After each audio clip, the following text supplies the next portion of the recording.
Good morning guys! Welcome back uli sa ating munting channel, Jerry Tech PH. Ayan po, tayo po ay may pagkakabala na naman ng isang LED TV, 40 inches. Yan ay isang Sharp Acus.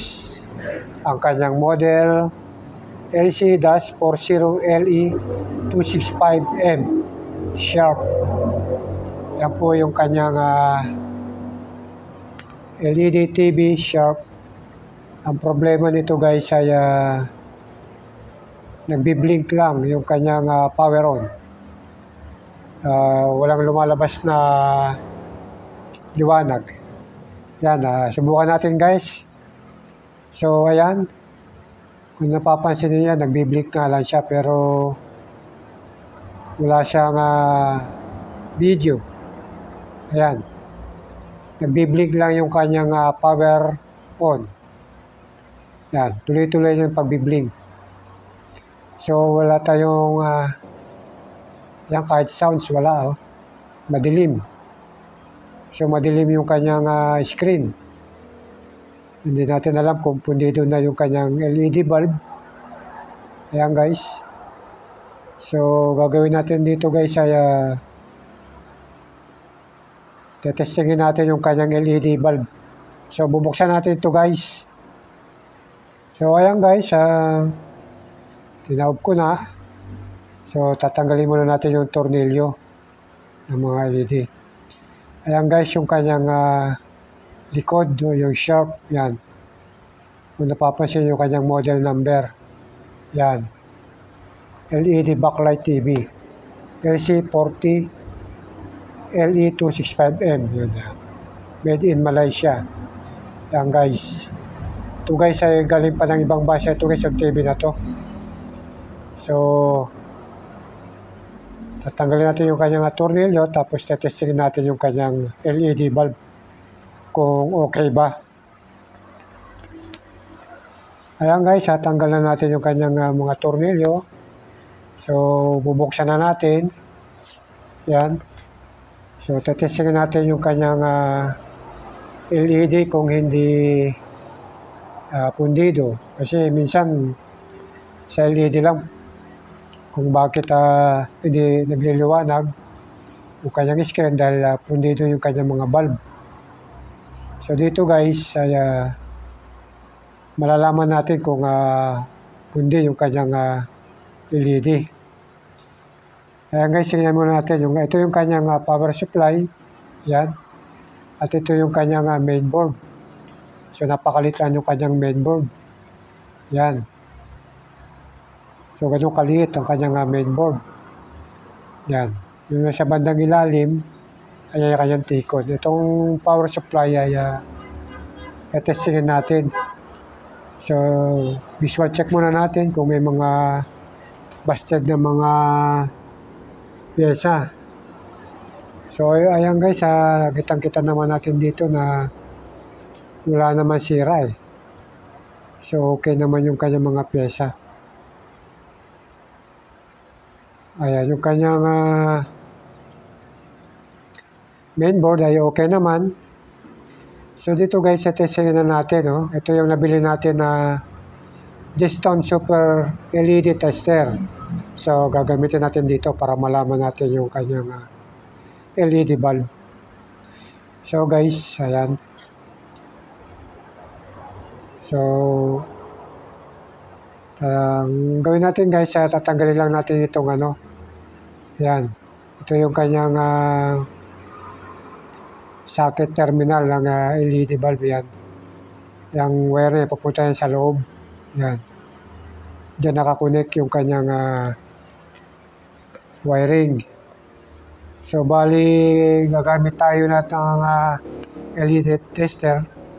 So, dito malalaman natin kung pundido ba o hindi. So, malaking bagay itong LED tester natin, guys. So, gamit na gamit ito sa mga LED TV. Kaya, bumili tayo ng ganyang pan-testing. So, ayan na guys, ang kanyang terminal. Bali, dalawa lang yung kanyang wire, no?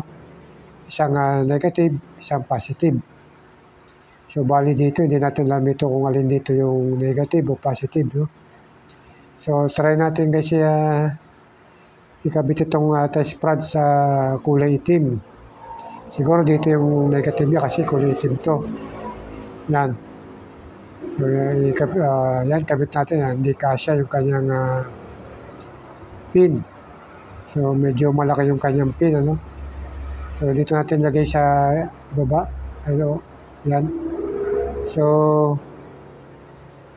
yung puti ilagay natin sa test prod na kulay pula yan guys. Tapos yung itim sa yan guys, mapapansin nyo guys, kung may nakikita kayong puti na liwanag, yan yung kanyang LED bulb, umilaw. So, ibig sabihin lang yan guys ay buo yung kanyang LED. Ayan. Buo yung kanyang LED bulb. Tanggalin natin yun. Nakapansin nyo guys, patay sindi. Yan. Yun, patay sindi. Oops, nalaglag. Sorry guys, nalaglag yung ating pag-testing. So, ayan guys, bali buo yung ating LED. Ang gagawin natin dito, hard reset. Yan, kung makikita nyo guys, yung kulay puti sa taas, yan yung kanyang power on. At yung sa baba, yung kanyang joystick. Yan. Yan, papansin nyo guys sabay ko pong ipupush yan. Yan yung hard reset natin. Yan. Umilaw na guys. O yan. O yan guys So lumiwanag na yung ating panel. Ayan. Nagkaroon na siya ng blink ng kulay dilaw at pula. So taas natin. Tapos baba. Tapos taas uli. Tapos pindutin natin ng matagal. So, yan, guys. So, hintay-hintay lang tayo, guys. Kailangan na magkulay green siya. So, pag nagkulay green na yan, sabihin na okay na yung ating LED. Yan, guys. Hintay-hintay lang tayo sandali. Pag nag-green na yan, lalabas na yung kanyang liwanag. So, ito, guys, yung tinatawag na hard reset. Yan, yan. May mga pa siya, parang may mancha sa kabilang dulo, no? Yan. So, okay. Yan guys, nagkaroon na ng liwanag at nagkulay green na yung kanyang power on.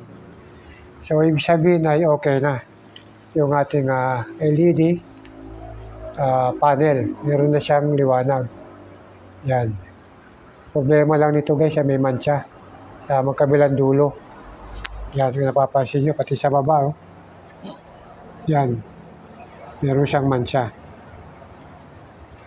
So, bali, ang ginawa natin dito guys ay dahil wala nga siyang liwanag kanina, nag-hard reset lang muna tayo para malaman natin kung okay yung kanyang So, yung ginawa lang naman natin dito ay napakadali lang guys. Yan. Ang gagawin lang natin dito guys ay ipindutin lang natin yung kanyang power on at saka yung kanyang joystick. Yan, yung kanyang power on, ipindutin natin ng sabay kasama yung joystick. Ang joystick, sabay lang natin siya pipindutin. At pag napindut natin, guys, tapos bibitawan natin, tapos pipindutin natin ng matagal. So, ganun lang guys yung kanyang hard reset.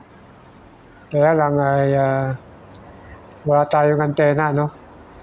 Bali sa susunod guys sa video. So, guys, palalabasin natin dito yung kanyang yan, yung kanyang factory setting guys. So, kailangan kasi lumabas yung kanyang factory setting. So, ayan guys. So, hanggang dito na muna guys ang ating video.